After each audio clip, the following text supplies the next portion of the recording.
আমি একদম সিম্পলভাবে রেডি হয়ে গেছি, কারণ এখন একটা জায়গায় যাব। কোথায় যাব সেটা পুরো ভিডিওটা দেখলেই বুঝতে পারবে। তার আগে কিছু কথা শেয়ার করে নিই। এই বছরে আমার খুব ইচ্ছা ছিল জগদ্ধাত্রী ঠাকুর দেখার, তবে বহু রকম সমস্যার কারণে আর চন্দননগরে যাওয়া হয়নি। কোনো বছরে যেহেতু যাইনি তাই এক্সাইটমেন্টটা একটু বেশিই ছিল। যাই হোক, যাওয়া তো আর হয়নি, তাই মনটা বড্ড খারাপ ছিল। এতটাই খারাপ ছিল যে কোনো কিছুই ঠিক ভালো লাগছিল না। আসলে এক সপ্তাহ ধরে প্ল্যানিং করেছি, সেই প্ল্যানিংটা ভেঙে গেলে মনটা তো খারাপ হবেই, এটা তো স্বাভাবিক। তবে শনিবার অর্থাৎ 1 নভেম্বর যেহেতু চন্দননগরে শোভাযাত্রা ছিল, আর গিয়েও ঠাকুর দেখতে পেতাম না। কিন্তু আনফর্চুনেটলি সেদিন সকালে পিসি কল করে বলল আমাদের এখানে অনেক ভালো ভালো পুজো হয়েছে।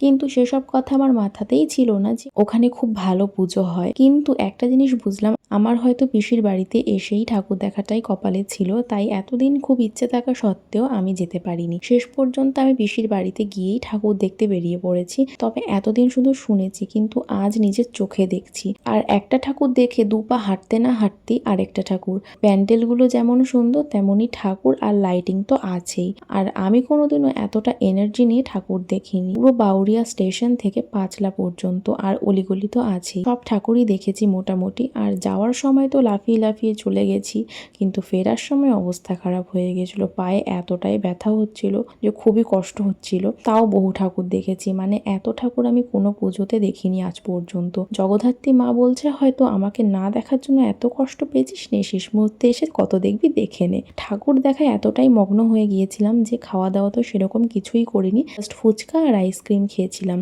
তারপরে পিসি একটু জিলেপিও নিয়েছিল বাড়ির জন্য। খাওয়া দাওয়ার পর্ব শেষ করে আবার হাঁটা শুরু করলাম। চোখে পড়লো এই কুড়ে ঘরের প্যান্ডেলটা, যেটার ভেতরে সাক্ষাৎ রানীমা বসে আছে। প্রতিমাটা একবার দেখো, কি অপূর্ব তাই না? আবারও এই সুন্দর সুন্দর লাইটগুলো দেখে যেতে না যেতেই আরেকটা প্যান্ডেল পড়লো, যেটা তো গামছা আর পাখা দিয়ে সুন্দর করে প্যান্ডেলটা হয়েছে। কিন্তু প্রতিমাটাকে দেখে মনে হচ্ছে খুব রেগে আছে। আজকের মতো লাস্ট প্যান্ডেল এটাই ছিল, যেটা বেতের ঝুড়ি আর পাখা দিয়ে তৈরি ছিল। বেশ সুন্দর ছিল। তারপর পিসিদের পাড়াতে পুজো উপলক্ষে রাতের খাবারের ব্যবস্থাও করেছিল, সেখান থেকে ফ্রাইড রাইস আর আলুর দম দিয়ে রাতের ডিনারটা সেরে নিলাম। আচ্ছা, তোমরা আমার ভিডিওটা কারা কারা বাউরিয়া বা পাঁচলা থেকে দেখছো কমেন্টে জানিও। আজকের ভিডিওটা এই পর্যন্তই, টাটা।